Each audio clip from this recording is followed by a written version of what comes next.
Hi guys! Do you ever wonder about what you purchase? Or maybe where the products come from? In other words, did you know that patas that you eat while surfing the internet are very likely to be from Turkey, where someone in Italy might be drinking frutomania juices from Lipyan? Well, Kosovo's imports last year were 198,176 euros, and its exports were 26,338 euros. Now you might wonder, how do I know this? Well, simply because of the balance of payments. I know, this sounds very fancy, doesn't it? Well, it's nothing more than what I've said before, a balance of payments. A payment is the sum of all financial transactions that take place between the individuals, firms, and government units of one nation and those of other nations during a specific period of time, typically a year. Most of these fall under international trade and international asset transactions. In other words, most of the financial transactions are either goods and services that people trade or items that are owned and that people trade for money. And what does a balance mean? Well, the balance simply states that in the end, everything must equal zero. It has to balance, because in that way we make sure that there is no surplus or deficit in none of the accounts that exist in the balance of payments. The balance of payments as a whole breaks down into two major subparts. Part 1, which consists of the current account, and Part 2, which consists of the financial and the capital account. Let's see each of them individually. In the current account, enter the export of goods, the import of goods, the export of services, the import of services, the net investment income, and the net transfers. All of these added together give us the current account.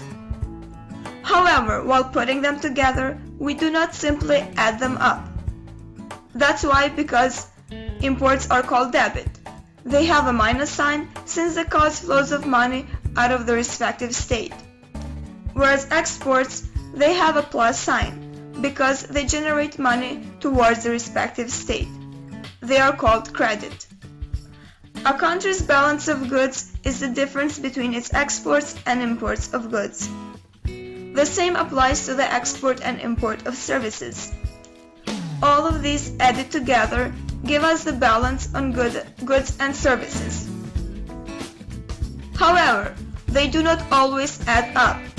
As a result, a trade surplus or a trade deficit might happen. A trade surplus typically happens when the exports of goods and services exceed the imports of goods and services. That is, for example, when Kosovo, except frutomania, sends many other goods or services in other countries, such as Vita milk, Stone Castle wine, Vipa chips, or maybe the services of singers such as those of Juste Vulaj. On the other hand, a trade deficit happens when imports and services exceed their respective exports. In other words, except patas, we buy many other foreign goods that either do not have a Kosovar product equivalent, such as Nutella, or simply because people want to consume those products, such as plasma, despite our precious sempre. Anyway, another category on the current account is the net investment income. The net investment income is the difference between the interest and dividend payments foreign paid Kosovars, citizens and companies for the services provided by Kosovar capital invested abroad, and the interest and dividends the Kosovar citizens and companies paid for the services provided by capital invested here in the country. Investment income is a measure of profit for investment companies such as mutual funds, and is typically shown on a per share basis. Except the net investment income, another category and the last one that is part of the current account is the net transfers. Net transfers include both private and public transfer between Kosovo and the rest of the world, including foreign created using Powtoon.